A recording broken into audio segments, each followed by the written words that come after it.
Hi everyone. Today we're going to talk about gridding.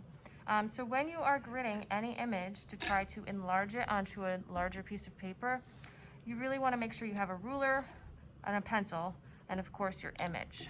When you are gridding, and for our grids, we're just going to go from a 1-inch grid to a 2-inch grid. That's why I resize your images to make it as easy as possible for you. So when you're gridding, you really want to make sure that you are gridding on the image, not the edge of the paper. Okay, so I'm going to go ahead and start at 1 inch. So I'm going to go make a mark at the 1 inch, 2 inch, 3, 4, and I'm going to go all the way to 8 because this image should be 9 inches. The other side should be 6. So now I'm going to make a mark. I'm going to make 1-inch marks on the 6-inch side.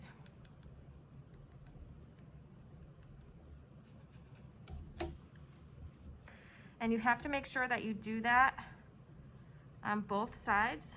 To make a straight line, you always need 2 points. So if you have 2 points, you're going to make a really nice line. Okay, one more side, and then I can connect them.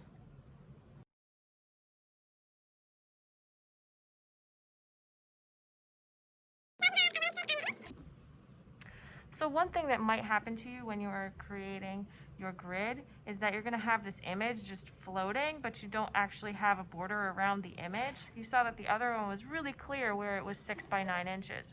So for this, because you don't really see anything, what we're going to do is we're going to actually grid, or we're actually have to draw a border around this first and then grid it. So I'm going to start off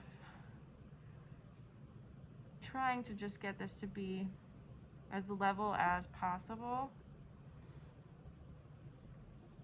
and make it 9 inches at the bottom and 6 inches on the sides.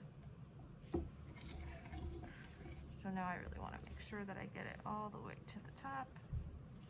Perfect. Here, now I'm just going to make some light lines as to where like the 6 inches is. And then I have to make this 9 inches apart, which it looks like it's pretty close. And once I have the 4 lines, I can start to connect them. The 4 little dashes or marks. And now that I know this is 6 by 9, I can now do a 1-inch grid on it. You just really have to have some sort of border around it so you know where to start it. You're going to put a 2-inch grid on your final layout paper, not your final copy paper. You don't ever want to grid your actual project. Now when you are doing the grid on this one, just make sure you're going to the 2-inch mark. So if you're going down a line, you're going to go 2, 4, 6, 8, 10, and 12 should be the edge of the paper. The same thing at the top.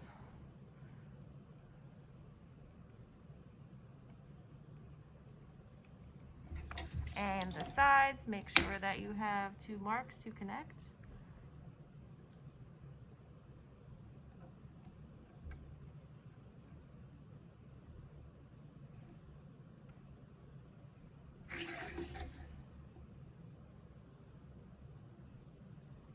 So because I went to the 12 and ran out of space, I'm going to go and start at the 12 again and go to 4, 6, so because it's 18 inches. So it's going to be a little bit longer than your ruler, so you just have to slide your ruler. If you're having a hard time even going 2, 4, 6, 8, 10, you can also just go to 2, slide your ruler back to the 0, go to 2, slide your ruler, and go to 2. Okay, that's always an option if you don't want to do the math in your head. Okay, so now you can connect your lines.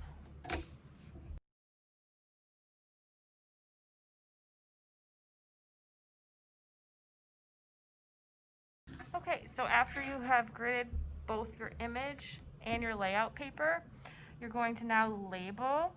Okay, so also notice that my image is horizontal, So I should be labeling them both the same way, horizontal, for the actual layout paper as well.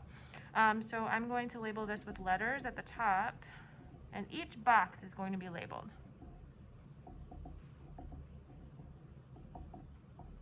So mine goes all the way up to I, and then I'll do numbers on the sides, which should be easy because you know it's going to go to 6, right? If it's a smaller side. If it's a longer side, it'll go to 9. All right, so now I'm actually going to label my layout paper the same way.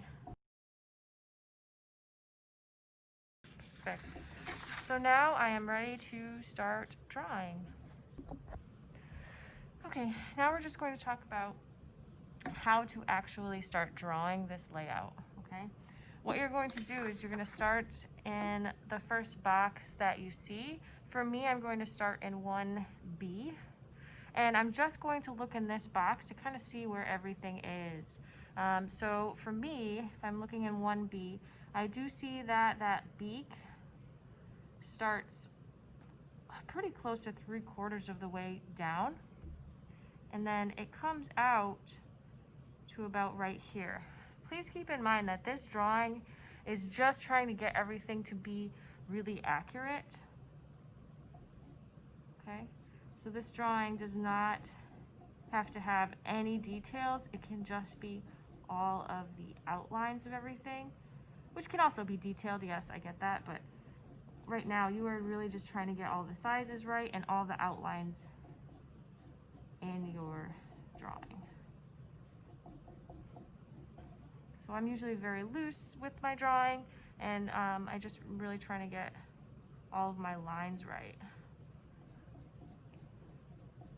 So as I'm going, I'm really looking at the edges of the box in comparison with the edges of this box to try to make sure that I'm getting all my lines right.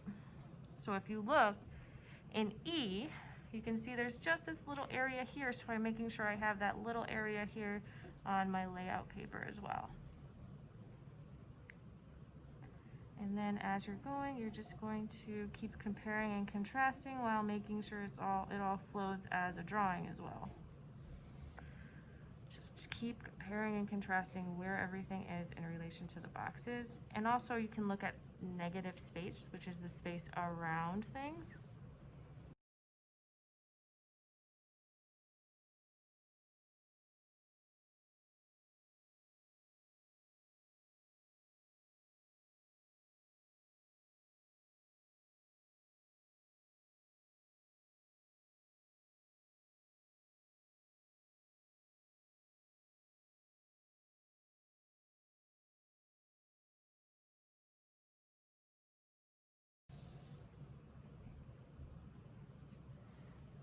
Okay folks, so just really notice how when I was drawing that I started off really general, and then I started to get a little bit more specific. So to start your layouts, this is perfect. Now you can start filling in your animal with other animals or other symbols, whatever it is that your idea involves. But just know that this would be just the beginning, and now you can start to sketch things inside.